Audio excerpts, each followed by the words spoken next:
Connexion. Ezoya. Ok.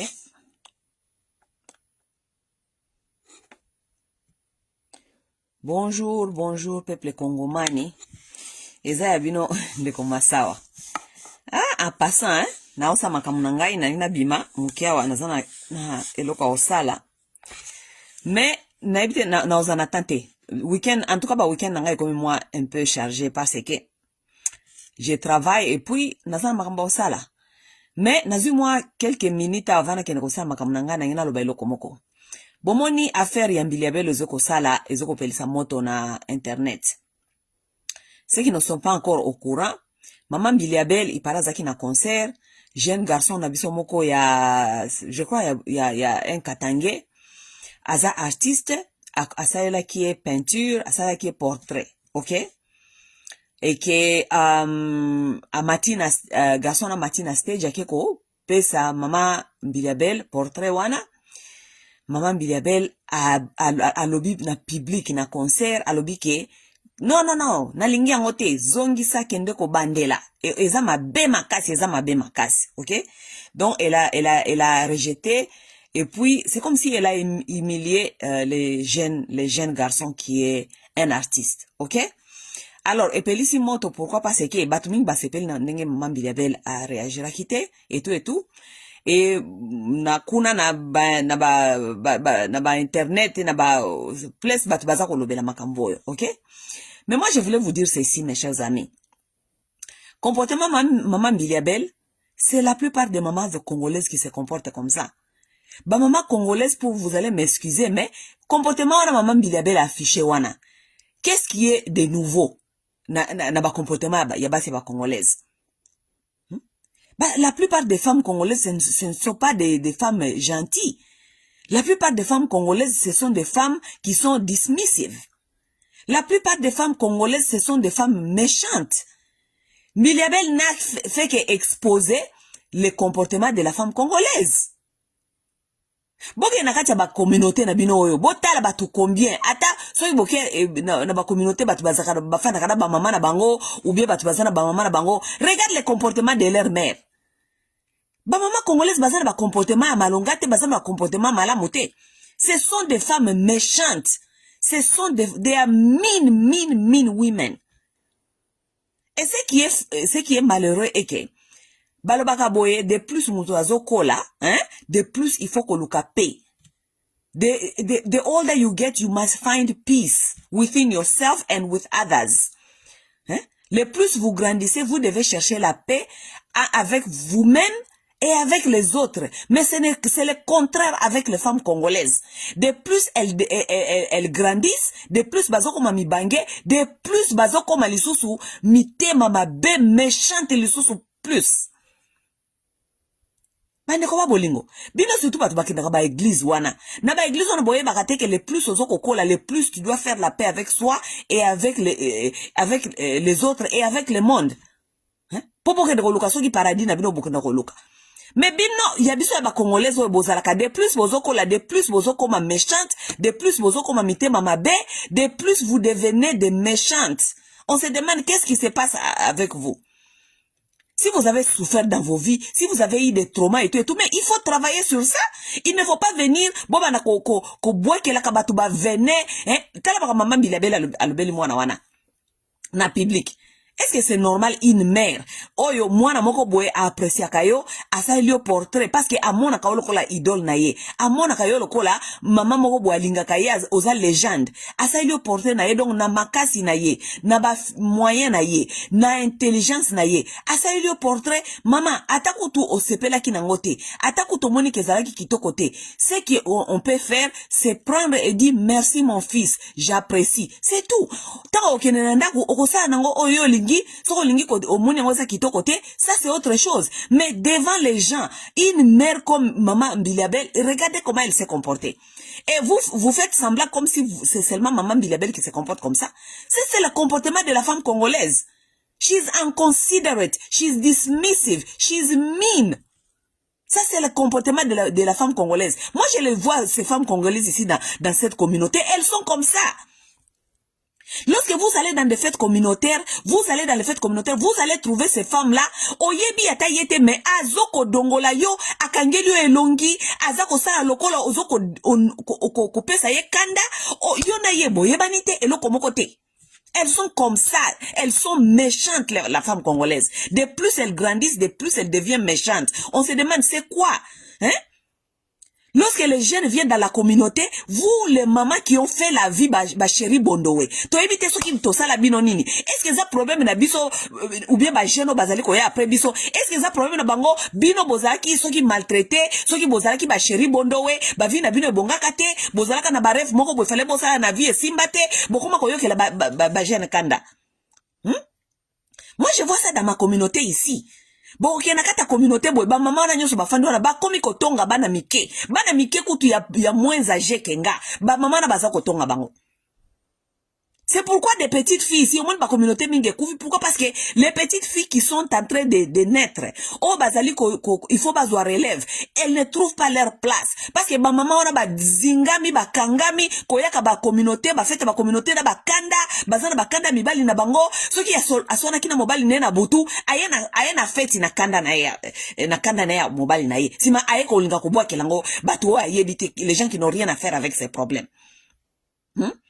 Alors, lorsque vous vous comportez comme ça, moyen communauté avancée, zate, parce que bozo comme ça, jeune, bozo tia bango mal à l'aise, moyen ba yaka ezalité. Vous faites fuir la jeunesse, bino ba chéri bondowe, bosi bo lembi, et lors moko ya malonga bo salite, moko ya malonga bo tike liba na te, héritage ya malonga bo tike liba na te, kaka mitema mabe, na ba mama ya matongi, tout ce que vous avez montré à vos enfants, eza kotonga. Ce n'est pas la faute aux gens que vos vies, par exemple, peut-être ont échoué. Hein? Si vous considérez, par exemple, vos vies ont échoué, ce n'est pas la faute aux jeunes dames, si elles sont en train de vivre leur vie que vous avez rêvé, vous n'avez pas pu faire ce que ces jeunes-là sont en train de faire. Na courage, na bango. Bazi mama ya mikolo bien ba sœur ya mikolo musala na bango ezalaka ko encadrer ba jeune soki bomoni ba jeune dame bazali ko ya bazali ko kola bopesi bango mateya boyebisi bango biso tosala ki erreur awa tala awa bosala boyete botalela kotoyo construisez-vous, faites-vous belle, faites-vous jolie, faites-vous c'est ça on motive la jeunesse. Botanga, bosilisa classe, vous êtes en train de faire bien. Bon encourager bango, motiver bango, bazala mieux que bino. Hein? C'est ça qu'on passait flambeau, kotika legacy, kotika héritage des femmes aux femmes. Encourager les jeunes dames. Hein? Bon encourager kabango parce que ceux qui ba moni bino bozo sala quelque chose du bien événement na communauté balingi ko ya kozala à côté de vous parce que vous dégagez des énergies bien, vous dégagez des énergies positives, elles se sentent pas en compétition avec vous, elles se sentent qu'elles peuvent apprendre quelque chose de vous, elles ne se sentent pas critiquées par vous. Mais non. Comportement wana mama Mbiliabel wana yako critiquer, nako dismiss. Yango wana ba comportement wana ba congolaise bazalaka nango. C'est pourquoi vous voyez que tous ces mamas wana bazalaka, ba mama mikolo wana ba mama bondowe, ba banda ba organisation na kata ba communauté, ba organisation ne kenda kesika mokote. Pourquoi? Parce que bazali na ba comportement dismissal, na ba comportement ya compétition na ba jeune. Tala mama Mbiliabel yewana tangu kaka bomona ki concert Cindy asalaka basalaka na Koffi Olomide na Paris tangu kaka batu babandika ko publier Cindy babi Cindy abini yenda za akomi penza yenda ko remplacer mama Mbiliabel po mutu ashoyo batikala ka jamais komona Cindy abini ndenge wana tangu kaka Cindy kaka bandiko zo kaka plein batu ba féliciter ko bina ndenge abini Cindy abimi boy yoka mama Mbiliabel likolo ya kozanga motema ya malamu likolo ya kolinga ayebite ko passer flambeau na jeune liko ya po bango bakomi deja bakoko tindi bango bakomi deja ba chéri bondowe alingi ko pesa flambote mama Mbiliabel pona ko casser visibilité au Cindy azaki kozwa ami kosani ko sala accident mama Mbiliabel akosani ko misala accident ki babe sala accident est-ce que ba sala accident mutu ka tomona te eloko moko te tomoni kaka o alali kaka na hôpital wa sala accident lokuta sala ki accident te alinga ki ko détourner attention Cindy azala ki kozwa ezonga epai na ye ke ya sala accident. Batu balobike, batu bakende kotala maman bilebel l'hôpital balobike, mutu asali accident. Soki bo yeli fufu na ngombe. Yoka nenga zako la mukazako lia fufu na ngombe. Abosa ni kutu masolo accident. Hein? Wana nyonso pourquoi parce que elle cherche à rester valide à linga ko bomela jeune étoile sindi ak bimate mutu moko te ko bima après ye azo mama mukolo akoleka na télévision bazo ko tuna ba question pour na sindi abandi ko loba sindi mabe ko chola sindi. Oh, nyonso ba comportement, c'est ça le comportement de la femme congolaise. La femme congolaise, c'est une femme méchante. De plus elle grandit, de plus elle devient une sorcière. De plus elle grandit, de plus elle détruit. De plus elle grandit, elle ne veut rien d'autre. Alinko sa akoki kope sa flambone na mutu mususu te. On les voit même dans les communautés là où nous sommes. Ceux qui ont coûté ba place moko boy, ba jeune sœur moko ba renyaka na ba période na bango, bazalaka peut-être ba grand mommy, bazalaka peut-être ba vrai chéri et tout. Ba sœur wana bazalaka soki ba moni ba jeune fille mususu ba ye na kata communauté na ba feti. Ba komi ko boudé bango. Mais on se demande yaya, yo salaka na époque na yo, tu étais jeune, tu étais populaire à ton époque. Ba na yo amike bazali koya, bazali compétition na yo te, bazali ka relève. Il faut qu'on linga bango. Il faut les aimer. Il faut les encourager. Il faut leur dire qu'elles sont jolies. Mais est-ce que yo soko zalaka jolie? Et ni koloba keti na bumukolo bako continuer kaka kolobaka yo zali jolie? Non, pas du tout. Il y a des jeunes filles qui vont venir qu'elles seront jolies. Pourquoi boza mite mamabe? Pourquoi boza mite mamabe? Femme congolaise azana manière te. C'est une femme mal élevée, mal éduquée. Elle n'a pas de bonnes manières. Elle n'a pas de bonnes valeurs morales non plus. Oui. Malheureusement, la femme congolaise, vous voyez ce qui est devenu la femme congolaise aujourd'hui? Vous ne vous demandez pas qu'est-ce qu'elle est devenue? Elle vient de sa mère. Ça, c'est l'éducation de leur mère. Ba maman na bango na nyoso ba génération ba mbiliabel ba se comporta kaneti mbiliabel azali ko se comporter. C'est ces mamans là qui ont fait des filles aujourd'hui que bozali kolba ke ba ba congolaise baza mal éduquée, ba sa congolaise bazali bien te, ba finga ka batu et tout. Ça c'est leur maman. Ba maman na bango de ba maman mbiliabel. Et ces femmes-là, qui ont des mamans comme les mamans Biliabel, elles ne voient rien de, nothing wrong with those behaviors. Elles ne voient rien de mal avec le comportement de leur maman comme ça. Leur maman qui peut se permettre de se comporter n'importe comment en public, leur mère qui peut se comporter, de dire n'importe quoi à n'importe qui, et puis bana bango bazali wana bazo kora ke eza normal maman bango a lobela batu n'importe comment. Soki ba biso woki mama ya bina lobi oh tika kaka omoni azali mama omoni tika kaka omoni azali mama tika kaka azali mama ne aza mama na yo soki il faut akoki ko offenser yo mais elle n'a pas droit d'offenser tout le monde. Maman Bilabel soki ba ne ba koki ko corriger été maman Bilabel a droit à offenser ses enfants mais elle n'a pas droit à offenser tout le monde public mobimba ba yo keleka kama parce qu'azali mama. Et lorsque les jeunes vous manquent du respect, vous venez ici. Moi, nana zalaka impoli, jeune fille na linga kayete azalaka impoli. Jeune fille mais aza impoli parce que vous allez mal élever, vous allez impoli à maman. Parce que si vous vous comportez bien avec les jeunes vont vous respecter. Mais on n'impose pas le respect là où on n'a pas, you did not earn the respect.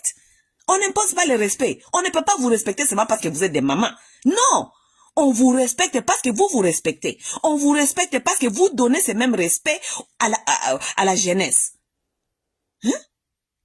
Ba maman mobimba ba yebi bazana bolingote, bazana respect à batute, mais balingi ba respecta bango. Non, moi je vous dis la vérité. Moi je dis aux gens, moi je ne respecte pas beaucoup de femmes. Je ne respecte pas ba maman et belé na respecta bangote. Parce que ce sont des mères qui ne se respectent pas elles-mêmes. Quand se respecter, ça veut dire que ba comportement na yo na public, ba comportement na yo envers les autres, ba comportement na yo maltraitance, na koki ko respecter yo te. I don't respect people. Et c'est pourquoi il a beaucoup de maman mikolo balinga kangaite. Vous n'avez pas à m'aimer. Parce que je vous vois comment est-ce que vous êtes des méchantes. Vous savez que je vois vos esprits mauvaises. Vos esprits méchantes. Et moi, je ne tolère pas ça. Vous bako tolérer ba esprit na bino wana ya ba méchanceté wana ezali ba zoba na bino wana bolbaka azalaka mwana malamu azalaka mwana malamu non aza mwana malamu te azali faiblard parce que boyebi ko dominer na ba esprit na bino wana mabe ba esprit destructif ya ko construire futur, ya ko construire jeunesse, ya ko construire ba fille forte. Misala kaka kotonga kabana baninga tongo midi pourquoi kotonga kabana baninga bizali maman Biliabel ezali isolée. Ce sont des comportements de maman congolaise en général, parce que maman Biliabel ce n'est pas la première fois peut-être à Saliboué, parce que naoki bato mususu na ba vidéo bazalo koloba bi maman wana azalaka impoli, azalaka moko soki ata bato bakuti quelque part soko pesi mbote afingi yo, soko pesi maman Biliabel mbote asaye lokola moni yote albi longwa kuna. Ça, ce sont des comportements de beaucoup de femmes congolaises. Elles sont comme ça, they are dismissive. They are mean women for no reason. Elles sont pas gentilles, elles sont méchantes pour les raisons qu'on n'arrive pas à comprendre pourquoi elles sont méchantes. So, quand tu n'as qu'à faire, tu vas pas faire na coin, bah, vimbisi bilongi, faites sili goût. Faites sili goût, pourquoi? Parce que, oya qui fait qu'on vimbe c'est longi. Est-ce que qui fait pour na kofana na coin vimbe c'est longi? Bah, tu vas qu'on a fait pour eko sepela. Si tu as tes problèmes propres, reste à la maison. Il faut pas venir ko polluer fait mobimba. Bat ba coach ba komi komitu mwabi na koleka kuna ko ndoluka ko fanda ko zwa biloko kolia. Tala ba mama na nyuso ba fandi pemene biloko kolia. Tani ba kangi bilongi. Bo polluer fait. Les gens méchants bilongi tellement comme mabe. Maman Biliabel a bi photo na ezali yetende ba soki artiste wana sali. Albi eza été ba répéter eza yete albi eza mabe. Maman Biliabel pourquoi photo na moni ngoza mabe? Parce que yo soul, ça veut dire motema na yo et ame na yo eza mabe makasi. Ça veut dire que soki yo moni ngoza li mabe parce que artiste a monaki au-delà ya physique na yo. Oui, artiste amoni au-delà physique na amoni ndingo komi méchante esprit mabe. Donc yo tango moni ngo o comprendre que muto yo atimbeli amoni ngati na kati.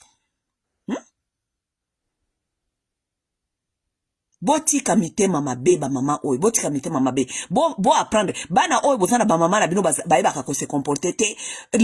Gardez vos mères à la maison et gardez les maltraitances et les mauvais comportements de vos mères. Il faut pas bonga ko imposer ka bango na batu nyonso bo kanisa ke c'est tout le monde qui est appelé à accepter des bêtises et de mauvais comportements de vos mères, surtout en public. Si maman Biliabel se comporte comme ça en public, c'est parce que banana ye batika la jamais ko pesa ye conseil. Bana pe bazalaka na devoir ya ko éduquer ba parents. So ki bobota na parents azali impoli, en parent moko azali mal élevé, parent moko azana ba manière te. Banana ye mikolo, c'est votre aussi devoir ya ko benda ka pembeni ya moko pesa ke mama boyete. On ne fait pas que ça, on ne parle pas comme ça aux gens. Parce que moi muto na zali ko manquer respect, so ki a manqué au respect. Oya ko ganga ke muto a manqué au respect, a manqué au respect ngenini. Boko manqué ngenini. Parce que moi na Biliabel a manqué respect wana. Moi na suka zaki epe mal élevé. A koka epe peut-être ko parce que a bebse les réputations musala na ye. Moi na pas koka epe ko lobele maman Biliabel mabe. Bolngo lo banini ke moi na zempoli. Azempolite. Azempolite a répondre kaka na ba comportement mabe ya mama wana. Les mamans congolaises, ce sont des femmes qui n'ont pas beaucoup d'éducation. Bazan éducation à Malongate, c'est pourquoi ils ont fait des filles qui ont détruit cette communauté. Ils ont détruit des communautés de notre société. Parce que bazoa éducation à maman la bango ya mabe, ba ye na ngope na kata mokili. Et malheureusement, personne est en train de leur dire leur vérité, qu'elles sont mauvaises, elles sont méchantes. Elles ont détruit des générations et des générations. Elles ont détruit des familles. Elles ont détruit des relations. Bana mingi baye bakate ke so maman na bino azali mutu mabe ba porte belé à vie ko fungana na bino te. Combien de fois na sina bisa bino awa? Maman normalement il faut azala ka gentil, azala bien na batu na vie. Parce que on ne sait jamais mutu munini aoki ko pesa mwana opportunité à musala. Batu mingi bazwa misala parce que kaka ba isu ke mwana fulani mama na azala ka mutu malamu mama na tala ya makambo asala ka mama na ye boya na ye kaka to pesa ya musala. Bazio ka na musala mais mutu mso koza la peut-être peut oza qualifier na musala so ba ka comme maman na yo ou bien comme ya famille no comme tata na yo yete to yebi famille na bango il faut za bango nyoso bazani ngwana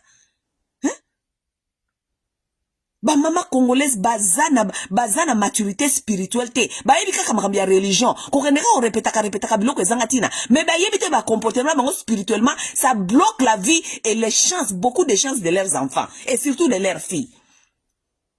Bana combien ba rata ba mabala likola ba comportement ba mama na bango. Mutu akozwa fiancé boy fille ya nani fille ya fulani mama na bango te kuna to koba ela kuna te Combien ba fi combien barata mabala pona ba comportement maman la bango ya mabe. Hein? Pourquoi? Parce que ba maman wana bazali na sagesse spirituelle te. Hein? Bazana ma yele te intelligence te le côté.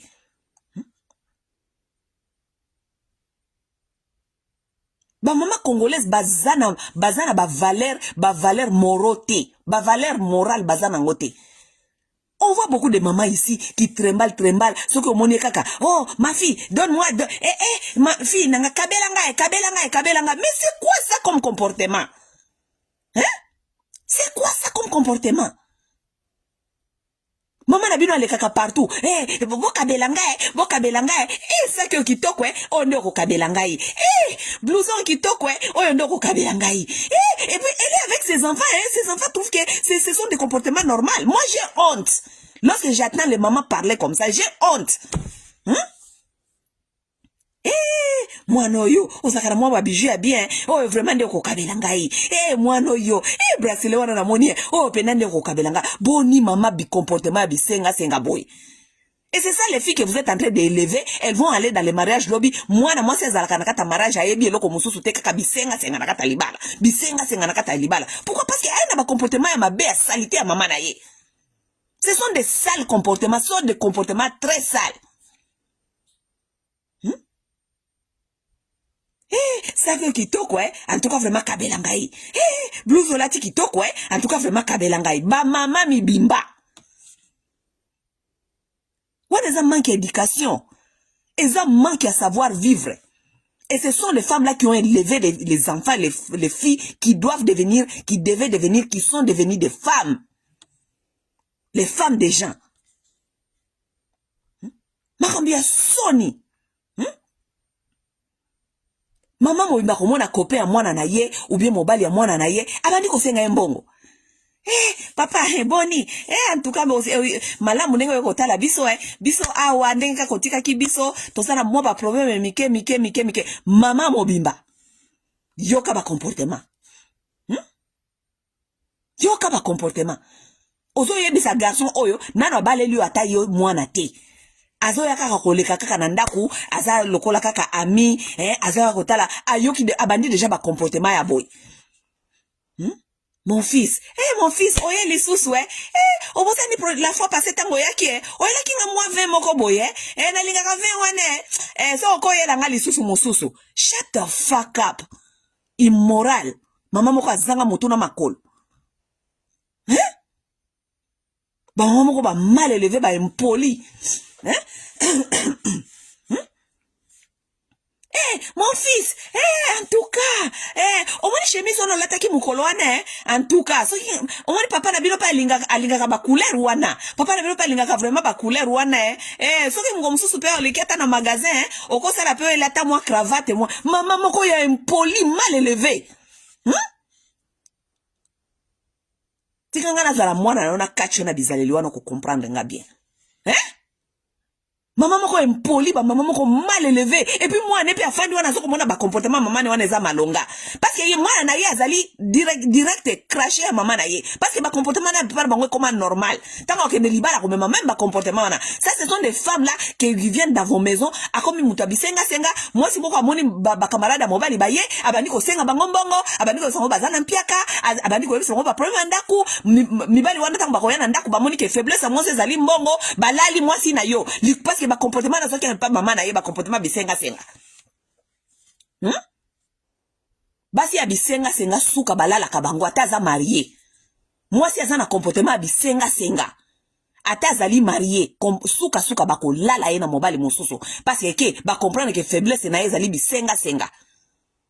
Parce que moi si marié za bisenga mobali mosusu ayo pesa biloko kaka pamba bo. Ayo pesa pamba te. Mon mso bake moi so linga mbongo na mona linga mbongo donc na nobenge na pembeni na pesi moi 100 na pesi moi 200 pe na leki na ngai. Les comportements ya salité. Les femmes congolaises ont des mauvais comportements comportement moko ya salité. Et comme normal comportement est comme normal et pas na bango.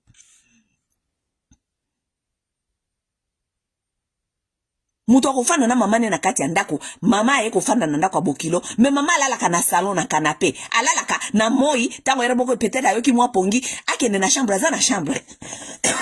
Excusez-moi.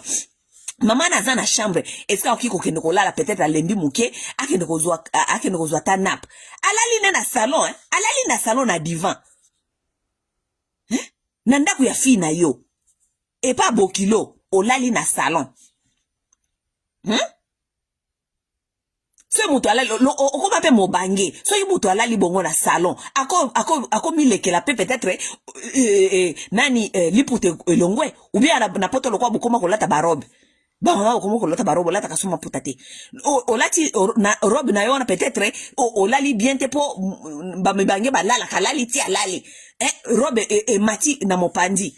Mobile moi na zoleka na salon amona yo mama olali na salon. Mais ba mama yo bino ba fi o bo fanda kana ba mama la bino pere moko na ndako. Bo pesa mama la bino conseil teke. Mama, oza pa na ya bokilo na yo, tu ne peux pas dormir au salon. So ki pongi kende na chambre siko lala ka, kende ko lala kuna. Bo pesa bango conseil te. Non, parce que ça bizaleli moko normal et pas inabino. Les gens qui n'ont pas le savoir-vivre. Bah, Congolais, ce sont des gens qui n'ont pas de savoir-vivre. Yangona koma kofana nangana kwen nanga moko parce que lorsque je fréquente les gens, j'ai horreur. Je me dis, mais est-ce que ces gens ici, ils sont normaux avec le comportement qu'ils sont en train d'afficher? Omoni ki ba comportement nesa normal to isi bango yonde okomi mutu mabe, yonde okomi problématique, yonde okomi alien, okomi extraterrestre. Tellement ba meseni na kata ba comportement bango ya mabe ya toxique. Ngaso ina epa na bino mama na bino asengi nga eloko na ngai yeba ke na koyaka lisusu te. So to za ba camarade to bando kuta na libanda na ko bando yesu pa na bino te parce que je comprends que ta maman c'est une mal élevée. Je ne peux pas venir chez toi maman na wabandi ko arasenga. Okabelanga saki wana. Biloko mateo wana kitoko Wana zali harcèlement parce que ngamoko mukolo saki, ngamoko mtu na simbi saki wana, ngamoko mtu na lati biloko mateo wana. Donc na lingaki yango te. Ta na soma ki yango donc na lingaki yango te. Na soma ki yango pona kabela yo. Harcèlement. Okepa muninga na yo parana yako miko websa yo. Tikelanga moi santi, tikelanga moi sant. Mais on ne peut pas respirer ma parole. Des parents mal élevés. Nga moboti nanga aosala ngona sima na mukongo nanga o na yebite. OK? O nga na yebite o bien na monite. Mais liboso nanga na koyebisa na yebite arrête. Na koyebisa arrête. OK? Et puis tango batu ba kokende na kofandisa na koyebisa ke ba comportement eza mabe makasi. Mabe makasi. So osala ngo senga na omona te. Ça c'est autre chose. Mais liboso nanga na koyebisa ke comportement eza malamu te. Beaucoup de gens ne se demandent pas de questions. La plupart des gens, même les amis, vous fouillent. Les hommes vous fouillent à cause des comportements de vos mères. Muto ko yana ndaku na bino ngana eko tala yo camarade nanga ebandi boni mama na bino banda ko bisanga ke natikele saki nanga. Ebandi boni. Na eko visiter yo ebandi boni mama na bino banda bisanga natikele $100. Ebandi boni. Na eko visiter yo ebandi boni mama na bino bisanga ke ngana tikele biloko nanga matoi. Ebandi nengeni. Si ce n'est pas ça avoir de mauvaises manières. Et à partir de votre comportement, on a même pas éviter aux camarades. N'a éviter parce qu'elle a dit que si elle ne voit pas un problème dans le comportement de sa mère, ça veut dire que yemo kopé azana ba comportement nengwana. Ça veut dire que quelque part muke na bandiko bendana. Muke na bandiko bendana. Na éviter aux camarades pe sili libela. Obenga na bisoka te omoni nga mikolo naza busy. Nga mikolo naza busy parce que maman na yo ba comportement maman na yo ba parents na yo bizali na bango ya mabe e bebiselo ki camarade. Ba mususu zaka na copain ayebo ya fandi we quelques mois après ne akimi parce que ayepa na bino ba parents na yo ne ba comportement bango yangwana. Mon fils, quand est-ce que tu reviens encore? Mukolo kozonga eko ça la te ko ela so moi ba 20 na wana. 20 wana ça veut dire que aza déjà ko senga makambo belé. Sans manière. Tant copain kaka yo kabo copain wabi nako ya kaka boy nambala moko mama bandi ko bisanga makambo boy nako ya lisusu te, that's it. Aibi déjà que banda ko bisenga senga boy, ça veut dire que mwana bango pe azana bizali ya ko senga senga, ça veut dire que mwana soki na balie akoya ofandela nga na ndaku ako continuer bizali ya ko senga senga mukomso akoya ko senga bakamarade na ngambongo na absence na ngobie na makambo na yebite bakamarade na ba ko zo avantage ya ko lala yeli ko la mbongo tika na kima awa parce que eza problème akimi yo. Le comportement salité, les gens sans manière. Donc, Mbiliabele n'a fait qu'exposer les comportements des mamans congolaises. Ce sont des femmes sans manière, sans éducation, les femmes qui ne sont pas gentilles, les femmes qui se permettent de se comporter n'importe comment. On les voit ici dans des communautés. Regardez dans vos entourages, vous allez les voir. Ba maman est belle à ba congolaise au Bazali, même la diaspora, même au pays. Ce sont des mêmes femmes avec des mêmes comportements. Ce sont des femmes méchantes, des femmes qui n'ont pas de bonnes manières, qui n'ont pas de savoir-vivre. Vivre na batouté. Ce sont des gens qui n'ont pas de savoir-vivre. Bana savoir-vivre était ba maman wana. Na ba communauté ba jeune mingi ba kimi ba communauté, ba jeune mingi. So ok na ba fête ya communauté, tu vas trouver pas des jeunes, tu vas pas trouver des jeunes là-bas. Pourquoi? Parce que ba jeune ba kimi ba maman oyo. Ce sont des mamans méchantes. So monika ka mwana muninga.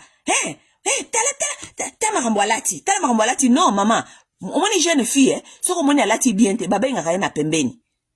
Soki penzo ozali concerné que ozali moboti, ozali na motema malamu, olingi ko pesa liter. Tu l'appelles calmement, ma jeune, ma fille, viens ici. Assis-toi ici à côté. Fandi se pembeni aloba no moni boeza moi mokuse mingi prochainement moi et comme il est tawa. Omoni atozali awa batonto awa bako interpréter makambo mabe. Batonto awa bakotala tala yo baza pa mikolo eza bien te. Prochainement lata moi jipe et komi awa. Olobi na gentillesse. Soka linga bimana tambole opesi moi bisou. Ma fille, c'est comme ça, c'est comme ça. Mais non, bino c'est pas comme ça. Est-ce que moi na moi sona soko yebise bongo akoyina yo ou bien ko critiquer? Akoyba te ko critiquer. Akoyba kezali conseil avec beaucoup d'amour. Mais binote bon on va na mike ba na fête ba jeune ya ba jeune ba ye ba besi no mote bonjour bonsoir tantine, bonjour tantine.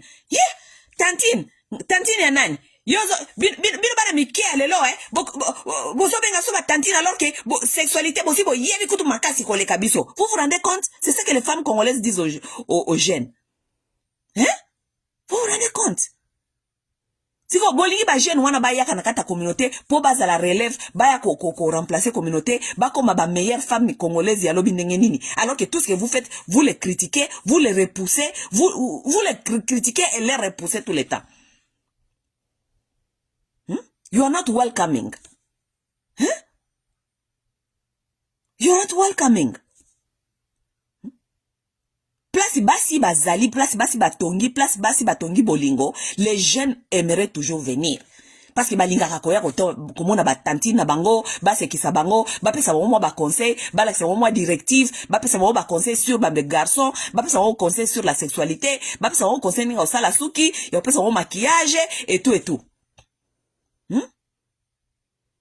Mais communauté la biso comme lokola biso bangambo. Bana mike ya communauté baza ko souffrir na maboka ba maman ya mikolo, ba maman ko ya bien te, ba maman ko ya gentillité. Bien te. Nani comportement maman Mbiliabele était à biso nyonso. Était à bino mutu na mutu azwa par na ye. Ce qui est vrai est que la femme congolaise, c'est une femme qui n'a pas beaucoup d'éducation, qui n'a pas de manières. C'est pourquoi elle se comporte n'importe comment. Et la plupart de plus de plus bazako mamite mamabe, bazako ma méchante, elles veulent détruire tout sur leur chemin avant badailler. Bonne journée à vous tous.